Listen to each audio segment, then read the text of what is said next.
¿Qué futbolistas deberían conformar el 11 revelación de esta temporada 2022-2023?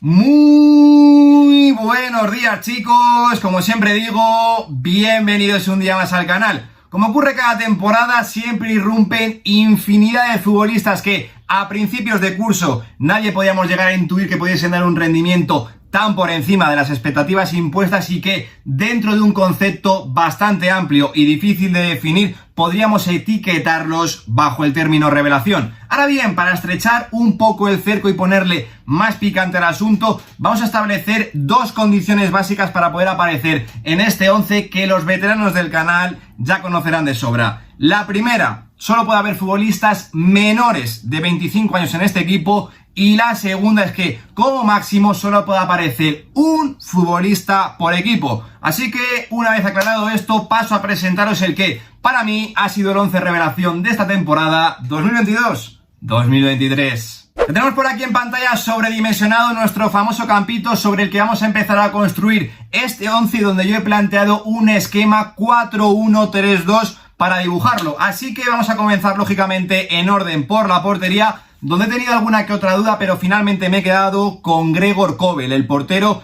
del Borussia Dortmund. Cierto es que mucha gente puede tener dudas sobre la presencia del portero suizo en este 11 revelación de la temporada, porque el día que tenía todos los focos encima en ese partido trascendental frente al Bayern Múnich, lo cierto es que cometió errores bastante grotescos. Ahora bien, creo que un único partido no puede empañar una temporada sensacional por parte de Gregor Kobel, porque si a día de hoy están peleando y dependen de sí mismos para ganar la presente edición de la Bundesliga después de muchísimas temporadas, es porque se han solidificado muchísimo más a nivel defensivo, gracias a la inclusión en el 11 de Emre Can, los fichajes de Niklas Süle y Nico Schlotterbeck, pero creo que a Gregor Kobel hay que darle gran cuota de protagonismo porque con sus paradas ha mantenido vivo muchísimos partidos al Borussia Dortmund cuando en temporadas anteriores perdía muchísimos puntos en este tipo de escenarios y que acababa cayendo demasiado pronto en la lucha de la Bundesliga. Por todo eso, para mí, Gregor Kobel merece ser el portero revelación de esta temporada 2022-2023. Vamos a pasar a la línea defensiva, donde os la tiro del tirón y luego ya vamos comentando uno a uno despacito los diferentes nombres. En el lateral derecho me he quedado con Jeremy Frimpong, pareja de centrales con mucho sabor francés, William Saliba y Loic Badé, y como lateral izquierdo Alejandro Balde. Vamos a comenzar comentando el caso de Jeremy Frimpong, que ya la temporada pasada dejó muestras del gran proyecto de lateral derecho que podía llegar a ser, pero lo cierto es que esta temporada ha terminado de explotar.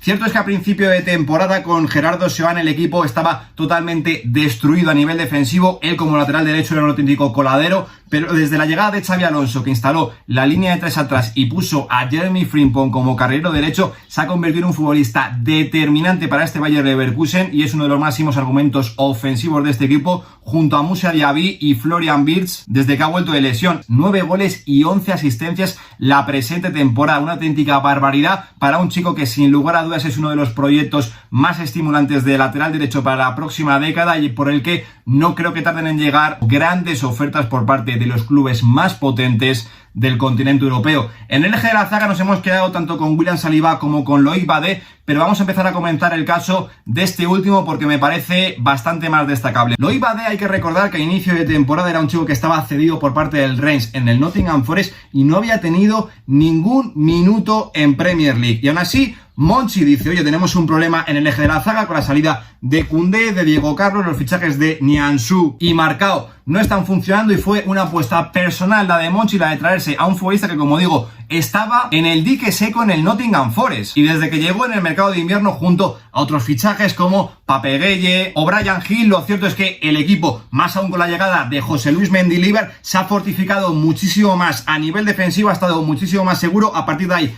ha empezado a crecer, escalar posiciones en la tabla donde a inicio de temporada estaba peleando por no descender y a día de hoy tienen todavía opciones matemáticas de meterse en competiciones europeas y sobre todo están en una nueva final de la UEFA Europa League que le puede dar acceso a la siguiente edición de la UEFA Champions League. Y como digo, para mí gran parte de culpa en esto la tiene la contratación del central galo. Y a su lado, un William Saliba, que sí que es cierto que la temporada pasada ya en el Marsella, oye, todo el mundo decíamos, este chaval tiene que jugar la temporada que viene sí o sí en el Arsenal. Lo que pasa que había ese ambiente enrarecido con que había disputas con Mikel Arteta, parecía que no lo quería, que no se llevaban bien. Pues bueno, desde el primer día en ese partido, que lo recuerdo a la perfección, contra el Crystal Palace, Mikel Arteta despejó todas las dudas, movió a Ben White al lateral derecho y metió a William Saliba, que ha formado un eje de la zaga espectacular y súper complementario con Gabriel Magalhaes, que ha permitido que el Arsenal, contra todo pronóstico, esta temporada ha peleado prácticamente hasta el final contra el Manchester City de tú a tú en la lucha por la Premier League. Y para reforzar un poquito más mi argumento para colocar a William Saliba en este 11, el Arsenal se cae a final de temporada desde que William Saliba cae lesionado. Por tanto, para mí, sin ninguna duda, el central galo debe ser considerado como una de las grandes revelaciones de esta temporada 2022-2023. Y ya para cerrar esta línea defensiva, vámonos con un Alejandro Balde, que sí que es cierto que la temporada pasada ya tuvo minutos en el primer equipo del FC Barcelona, aunque es cierto que dejó más dudas que certezas. Bueno, pues esta temporada ha despejado todas esas dudas y se ha comido tanto a Jordi Alba como a Marcos Alonso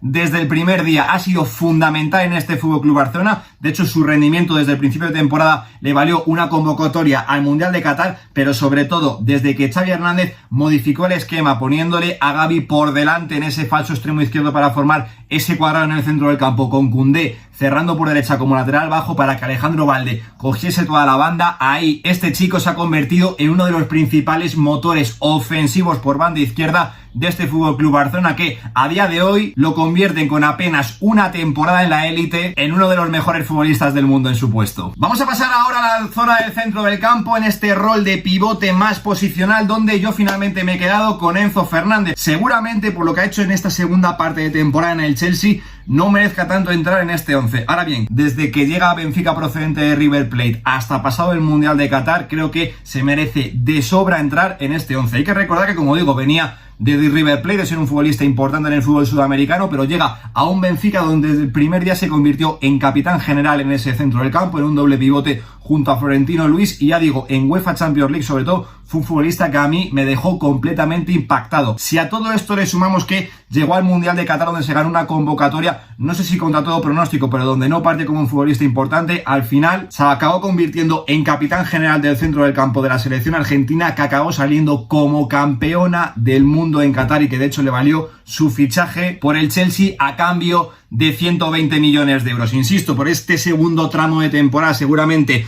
no merezca tanto entrar en este 11, pero con lo visto desde el mes de agosto hasta el mes de enero, Enzo Fernández sin ninguna duda merece estar en este 11 revelación de la temporada. Vamos a pasar ahora a la línea de 3 mediapuntas que hemos dibujado, donde os tiro los 3 nombres y luego ya vamos comentando despacito de uno en uno. Como extremo derecho me he quedado con Takefusa Kubo, como mediocentro más ofensivo Jamal Musiala y por el sector izquierdo Vicha Kvaratskhelia. Vamos a comenzar hablando del caso de Takefusa Kubo. Hay que recordar que este chico, desde que lo fichó el Real Madrid y lo cedieron al Mallorca, al Getafe, al Villarreal, no estaba funcionando al máximo nivel. Ahora bien, la Real Sociedad hizo una apuesta valiente pagando 6 millones de euros por la mitad de sus derechos, y lo cierto es que en un proyecto con un modelo de juego mucho más propositivo que quieren llevar la voz cantante, Takefusa Kubo ha sido una de las grandes revelaciones de la presente edición de la Liga Santander. Al principio de temporada, en ese rombo que planteaba Imanol Alguacil, jugando como mediapunta o incluso como delantero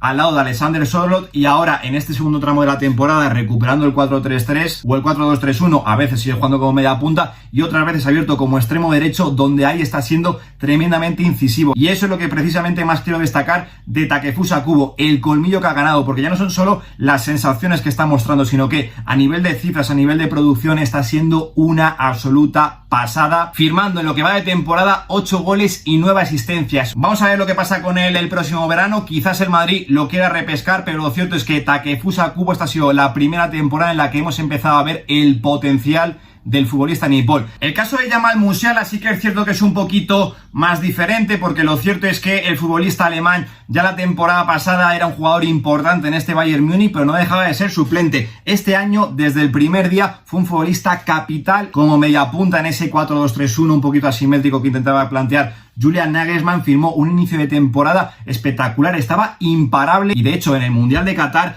aunque la selección alemana cayese en fase de grupos, para mí Jamal Musiala fue el mejor jugador del combinado alemán. Es cierto que en esta segunda parte de la temporada su nivel ha bajado un poquito, algo que me parece totalmente normal en un chaval de 20 años y más aún teniendo en cuenta la situación tan extraña que estaba viviendo el Bayern Múnich, y aún así ha firmado 15 goles y 16 asistencias jugando a veces como interior, a veces en un doble pivote y otras veces como media punta. Para mí esta temporada creo que en líneas generales el mejor futbolista del Bayern Múnich sin ninguna duda. Y como extremo izquierdo, Vicha Kvaratskhelia, para mí el futbolista que define el término revelación en esta temporada 2022-2023. Hay que recordar que este chico jugaba en la liga rusa, pero que se tuvo que ir a su país, a Georgia, para jugar en el Dinamo Baturin, y el Nápoles lo firma como sustituto de Lorenzo Insigne, un completo desconocido, con la barba, el pelo así alocado, medias bajas, y te da la sensación de ver un futbolista de otra época, súper descarado, atrevido, que no para de encarar, es un futbolista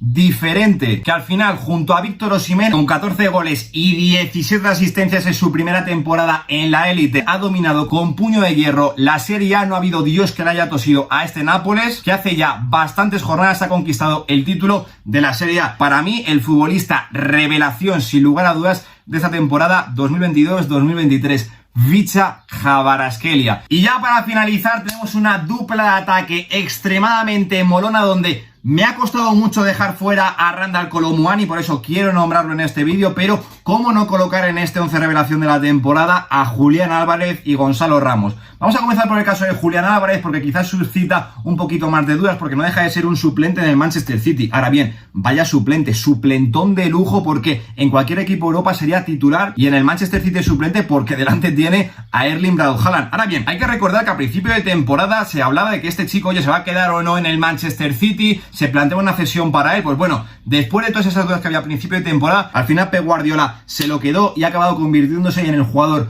número 12 de este Manchester City, por encima de Phil Foden, Riyad Mahrez, etcétera, etcétera, etcétera. Jugador importantísimo para el Manchester City, que ha firmado una temporada siendo suplente espectacular con 17 goles y 5 asistencias. Es una auténtica barbaridad. Y que a todo esto hay que sumarle que llegó al Mundial de Qatar como teórico suplente de Lautaro Martínez, le acabó comiendo el puesto y para mí se acabó convirtiendo en el mejor delantero del torneo. Por tanto, para mí no hay ninguna duda de que Julián Álvarez es uno de los futbolistas revelación de la presente temporada, y a su lado un Gonzalo Ramos que la temporada pasada estaba un poquito a la sombra de Darwin Núñez, pero este año ha explotado definitivamente en este Benfica, firmando una temporada espectacular en uno de los equipos más molones del fútbol europeo, donde sí que es cierto que la eliminatoria contra el Inter de Milán, no solo él, sino el equipo en general, pues bueno, a mí me dejó un poquito frío, pero creo que no debe de empañar lo que es un auténtico temporadón por parte de un Gonzalo Ramos, que aún así hay que recordar que fue el hombre que sentó a Cristiano Ronaldo en el Mundial de Qatar. ¿Y qué sería cuando tenía todos los focos encima? El tío se atrevió con todo y marcó un hat-trick, como digo, el día que sentó a Cristiano Ronaldo. Si a todo esto le añadimos que, aunque en este tramo final de la temporada haya bajado un poquito el nivel, ha acabado firmando 26 goles y 12 asistencias, evidentemente Gonzalo Ramos tiene que ser considerado como una de las grandes revelaciones de esta temporada 2022-2023, y que si sigue por este camino no tengo ninguna duda de que Benfica va a sacar muchísimo dinerito por él, porque por condiciones dentro del terreno de juego se puede convertir en uno de los delanteros más letales de cara a la próxima década. Así que vamos a repasar rápidamente el 11 como quedaría. En portería nos hemos quedado con Gregor Kobel, en línea defensiva Jeremy Frimpong como lateral derecho, pareja de centrales William Saliba, Loïc Badé, Alejandro Balde como lateral izquierdo, en el centro del campo como pivote Enzo Fernández, línea de mediapuntas para Takefusa Kubo, Jamal Musiala y Vicha Kvaratskhelia, y arriba una doble punta formada por Julián Álvarez y Gonzalo Ramos. Aquí se queda el vídeo y este ha sido para mí el 11 revelación de esta temporada 2022-2023. Seguramente mucha gente diría, oye, pues yo quitaría este y metía este otro, cambiaría este por este. Por eso ahora os invito a que me presentéis cuál sería vuestro 11 revelación de esta temporada 2022-2023. Pero ojo, con las condiciones que hemos establecido, que no es tan fácil construir bajo estas condiciones este 11 revelación. Recordar, futbolistas menores de 25 años y sobre todo, solo puede aparecer un único futbolista por equipo. Así que dejadme vuestro 11 revelación de la temporada 2022-2023 por aquí abajo, porque como siempre os digo, estaré encantado de leeros y debatir con vosotros en los comentarios. Yo por mi parte nada más, nos vemos este mismo fin de semana, como siempre, en un nuevo vídeo. Lo dejo aquí. Un saludo.